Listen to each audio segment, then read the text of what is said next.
Hello friends, मेरा नाम जसप्रीत कौर है। मैं क्लिनिकल साइकोलॉजिस्ट हूँ, पोस्ट मैरिज कंसल्टेंट भी हूँ। गुड़गांव में मेरा क्लिनिक है और 10 साल से ज़्यादा का एक्सपीरियंस हो गया है इस फील्ड में। आज इस वीडियो में हम डिस्कस करेंगे एक टॉपिक कि शादी के बाद सब ठीक हो ही जाता है। ये स्टेटमेंट आपने बहुत सुनी भी होगी। अब इसी के बारे में हम थोड़ी सी डिटेल में और चर्चा करेंगे कि इस स्टेटमेंट का आज की डेट में, जब हम 2024 के एंड में हैं और 2025 एंटर करने वाले हैं, कितना महत्व रह गया है। इससे पहले अगर आपने मेरा चैनल लाइक नहीं किया है, सब्सक्राइब नहीं किया है, तो आप चैनल सब्सक्राइब कर सकते हैं, वीडियो को लाइक कर सकते हैं। चलिए बात करते हैं कि शादी के बाद सब ठीक ही हो जाएगा। आपने बहुत बड़े लोगों को ये कहते हुए भी सुना होगा कि हमारे टाइम पे तो हम जानते ही नहीं थे दूसरी पार्टी कौन है। हमने शादी पे ही उनको देखा, या वहाँ पे फ़ोन का सिस्टम नहीं होता था, कुछ पता ही नहीं लगता था कि हम किस पर्सन के साथ अपना पूरे जीवन की कमिटमेंट दे रहे हैं। मतलब इतना ज़्यादा विश्वास था कि जिससे शादी हो गई उससे तो निभ ही जाएगी। अब पता नहीं ये विश्वास था या अंधविश्वास था, लेकिन डेफिनेटली जिस एक टाइम में हम आज की डेट में रह रहे हैं, जहाँ पे इतनी सारी इन्फॉर्मेशन अवेलेबल है, इतनी सारी ऑप्शंस अवेलेबल हैं, इतने डिफरेंट पहलू की लाइफ को हम देख पाते हैं, अलग अलग पर्सन कैसे कैसे अपनी जीवन को व्यतीत करते हैं या उनकी लाइफ में क्या क्या होता है, इतना सारी इन्फॉर्मेशन लोडेड रहती है सोशल मीडिया पे। तो ये चीज़ कि शादी के बाद सब ठीक ही हो जाएगा, मे बी मेरे अकॉर्डिंगली उतना करेक्ट स्टेटमेंट नहीं है। हमने देखा है कि शादी के बाद छोटी छोटी चीज़ों पे भी कन्फ्लिक्ट होते हैं। इतनी छोटी चीज़ कि मतलब बेड पे आपको सोना कैसे है, या आपके स्लीपिंग मैनरिज्म क्या है, आप बाथरूम कैसा मेंटेन करते हो, या आपकी ईटिंग हैबिट्स क्या है, आप कौन सा ऑयल यूज़ करते हो, कितने हाइजीनिक हो, ये सब चीज़ें जो डेली बेसिस पे रहती हैं। अब आज की डेट में पता है, इवन कुकिंग के लिए भी आपको ऑयल की इतनी सारी ऑप्शंस अवेलेबल हैं कि उसमें भी आप बहुत स्पेसिफिक हो जाते हो। और ये ऑप्शंस का एक तो बेनिफिट है कि येस ऑफ कोर्स, अगर ऑप्शंस अवेलेबल है सुनने में बहुत अच्छा लगता है, लेकिन कहीं पे वो आपको डिफरेंट भी बना देती हैं जो ट्रेडिशनल एक सेटअप हम प्रिज्यूम करके चलते हैं। तो ऐसे में कन्फ्लिक्ट होने के चांसेस बहुत ज़्यादा रहते हैं। हैबिट्स, फाइनेंसेस, आपका लाइफ प्लान, लाइफ गोल्स क्या हैं, कैसे आप चीज़ों को देख रहे हो, सेविंग ओरिएंटेड हो या खुल के जीवन को जीने में इंटरेस्टेड हो, ये सब चीज़ें भी कन्फ्लिक्ट क्रिएट कर देती हैं।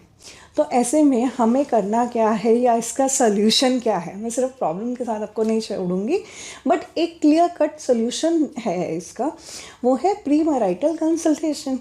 आप प्री मैरिटल कंसल्टेशन करवाइए ना। जहाँ पे शादी में इतना खर्चा हो रहा है, एक खर्चा और सही, जहाँ पे एटलीस्ट आप बैठ के खुले में पूछ सकते हो दूसरे को कि आपकी हैबिट्स क्या हैं, आपकी फूड हैबिट्स क्या, आपकी क्लोथिंग हैबिट्स क्या, आप रिलीजियसली कैसे ओरिएंटेड हैं, और आपका सेविंग को लेके या फाइनेंसेस को लेके आपकी क्या हैबिट्स हैं। ऐसे में पूरा आप डिस्कशंस कर सकते हो। आप ये भी डिस्कस कर सकते हो कि अगर पैसे आ रहे हैं तो वो कहाँ खर्च होने चाहिए, कि आपका क्या ओरिएंटेशन, आपको क्या चीज़ें सुहाती हैं। आप एक पार्टी ओरिएंटेड पर्सन हो, या घर में रहने में इंटरेस्टेड हो, फैमिली ओरिएंटेड पर्सन हो, या आप एक अपनी इंडिविजुअल पर्सनालिटी को सेलिब्रेट करते हैं।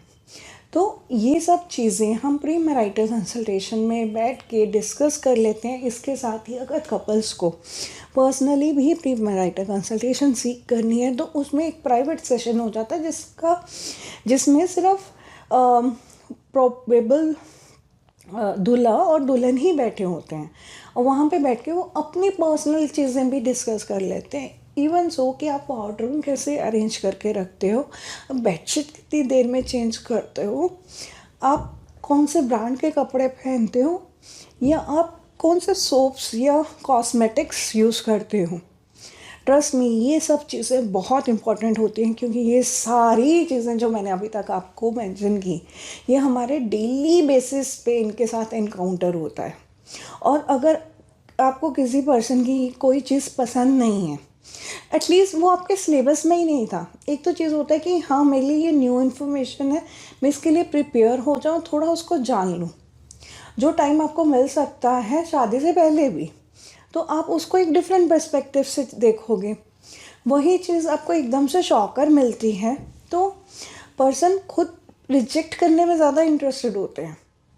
शादी के बाद आपका कितना परसेप्शन है और कितनी रिसेप्टिबिलिटी है दूसरे की प्रेफरेंस के लिए, वो बहुत कम हो जाती है। शादी से पहले आप बहुत सारे वादे कर सकते हो, बहुत सारी चीज़ों को एकोमोडेट कर सकते हो। शादी के बाद ये यूजली पॉसिबल हो नहीं पाता है। अब पता नहीं यहाँ पे कौन सा ह्यूमन नेचर प्ले करता है, लेकिन आप खुद भी देखिएगा, शादी से पहले जब कोर्टशिप पीरियड चल रहा होता है, आप दूसरे की न्यूसेंस को ले लेते हो और कहीं पे प्रिपेयर्ड होते हो, यार मेरा पार्टनर ऐसा ही है।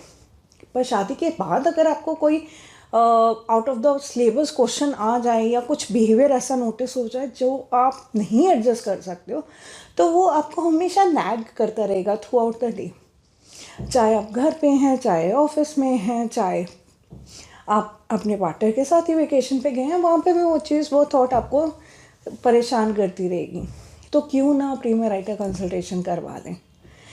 आप अगर करवाना चाहते हैं तो मैं खुद ही करती हूँ, मैं साइकोलॉजिस्ट भी हूँ, तो मैं साइकोलॉजिकल टेस्टिंग के थ्रू भी पर्सनालिटी टाइप्स का मैच कर सकते हैं और मैं खुद अपना प्रोफेशनल ओपिनियन भी दे सकती हूँ अगर आप चाहें तो ये सब एक बहुत अच्छा पैकेज मिल जाता है। बुक करना चाहते हैं तो स्क्रीन पे लिखे हुए नंबर पे, दैट इज़ 8368097624 पे आप मैसेज कर दीजिए और हम आपको कांटेक्ट करेंगे। Thank you for watching this video.